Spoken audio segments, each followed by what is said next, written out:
बताया था कि हम जो भी अकाउंटिंग करते हैं, जो भी हम अकाउंट्स बनाते हैं वो कैसे बनाते हैं, एज पर रूल्स बनाते हैं।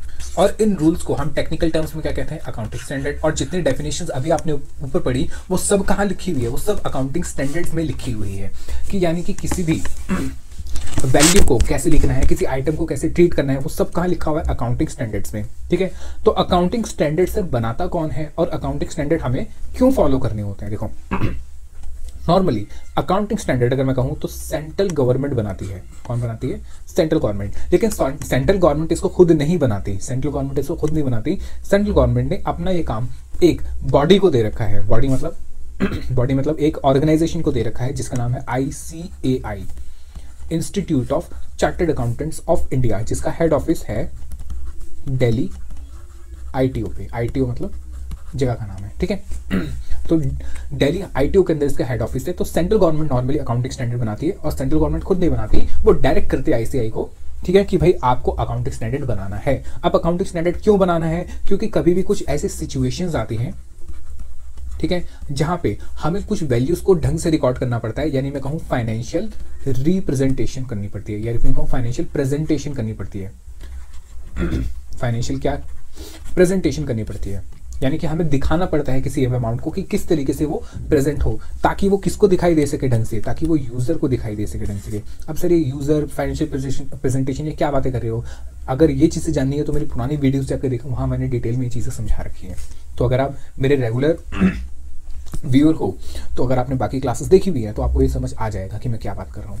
तो यानी हमें रूल्स बनाने पड़ते हैं, उन रूल्स को हम अकाउंटिंग स्टैंडर्ड कहते हैं, जो कि कौन बनाते हैं, central government with the help of ICAI। तो ये कौन इशू करता है, ICAI इशू करता है। अब क्वेश्चन आता है सर हमें अकाउंटिंग स्टैंडर्ड क्यों जानने हैं। सर अकाउंटिंग स्टैंडर्ड आपको जानने इसलिए होते हैं क्योंकि आपको अपने अकाउंट्स बनाने होते हैं। अकाउंट्स बनाने का मतलब होता है आपको जर्नल बनाने होते हैं, आपको लेजर बनाने होते हैं, आपको ट्रायल बैलेंस बनाना होता है, और उससे फिर आप अपने फाइनेंशियल अकाउंट्स बनाते हो, यानी कि आपको P&L अकाउंट बनाना होता है, आपको बैलेंस शीट बनानी होती है, और आपको अदर अपने जो फाइनेंशियल स्टेटमेंट है जैसे कि कैश फ्लो, ये सब बनाने होते हैं। तो इसलिए आपको अकाउंटिंग स्टैंडर्ड जानना जरूरी है, क्योंकि अगर आपको अकाउंटिंग स्टैंडर्ड नहीं पता होंगे तो किस चीज़ की क्या ट्रीटमेंट करनी है, किस वैल्यू को कैसे दिखाना है, कहाँ शो करनी है, क्या एसेट होगा, क्या लायबिलिटी होगी, क्या एक्सपेंडिचर होगा, क्या कॉस्ट होगी, कौन से डेटर कहलाएंगे, कौन से फिक्स एसेट कहलाएंगे, तो वो सब कहाँ लिखा हुआ है, वो सब अकाउंटिंग स्टैंडर्ड में लिखा हुआ है। तो इसलिए हमें अकाउंटिंग स्टैंडर्ड को जानना जरूरी होता है, क्योंकि इसके बिना हम अपने अकाउंट्स को नहीं बना सकते। बात समझ आई, ठीक है। अच्छा, तो सर क्या जितनी भी हम अकाउंटिंग करते हैं उन सब पे अकाउंटिंग स्टैंडर्ड लगते हैं?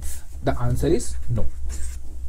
मतलब हर चीज पे या हर बिजनेस पे अकाउंटिंग स्टैंडर्ड नहीं लगते हैं। सर इसका मतलब देखो, मैं आपको कहता हूं कि हमारे पास दो टाइप के बिजनेस हैं प्रैक्टिकली, एक कॉर्पोरेट्स और एक नॉन कॉर्पोरेट्स।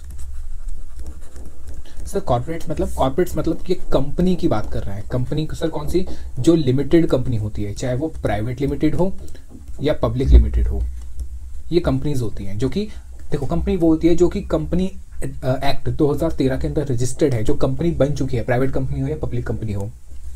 तो इसके ऊपर अकाउंटिंग स्टैंडर्ड नहीं लगते, ठीक है, इसके ऊपर अकाउंटिंग स्टैंडर्ड नहीं लगते। हाँ, कुछ बहुत छोटी कंपनीज है उन पर लग जाते हैं, पर अभी मान के चलो, मतलब आपकी नॉलेज के लिए, कि भाई कंपनीज पे अकाउंटिंग स्टैंडर्ड नहीं लगते। तो सर नॉन कॉर्पोरेट क्या होते हैं? नॉन कॉर्पोरेट में आपकी पार्टनरशिप आ गई, प्रोप्राइटरशिप आ गई, ठीक है, अदर कोई भी वेंचर हो गया आपका, वो इसमें आ सकता है, ठीक है। इनके ऊपर क्या लगते हैं? इनके ऊपर अकाउंटिंग स्टैंडर्ड लगते हैं, जो किसने बनाए हैं? ICAI ने। अच्छा सर, ये तो समझ आ गया कि अगर नॉन कॉर्पोरेट है तो हमें कैसे अकाउंट्स बनाने हैं, एज पर ICAI। तो अगर कॉर्पोरेट्स हैं तो कैसे बनाने हैं? तो कॉर्पोरेट्स के ऊपर भी स्टैंडर्ड बने हुए हैं। कॉर्पोरेट्स के ऊपर भी क्या बने हुए हैं? स्टैंडर्ड बने हुए हैं, ठीक है। इनके अलग अकाउंटिंग स्टैंडर्ड है, इनके अलग अकाउंटिंग स्टैंडर्ड है। तो यानी कि सर हमें दो बार अकाउंटिंग स्टैंडर्ड पढ़ने पड़ेंगे, एक बार तो इनके लिए और एक बार इनके लिए। बिल्कुल, दो बार अकाउंटिंग स्टैंडर्ड पढ़ेंगे। लेकिन मजे की बात यह है कि ये दोनों एक ही हैं, ये दोनों एक ही है, यानी जो अकाउंटिंग स्टैंडर्ड यहाँ है वो अकाउंटिंग स्टैंडर्ड है। थोड़े बहुत चेंजेस हैं, लेकिन दोनों के लिए नॉर्मली अकाउंटिंग स्टैंडर्ड सेम है। क्यों? क्योंकि अकाउंटिंग स्टैंडर्ड किसने बनाए हैं? अकाउंटिंग स्टैंडर्ड ICAI ही ने ही बनाए हैं। बात समझ आई? तीसरा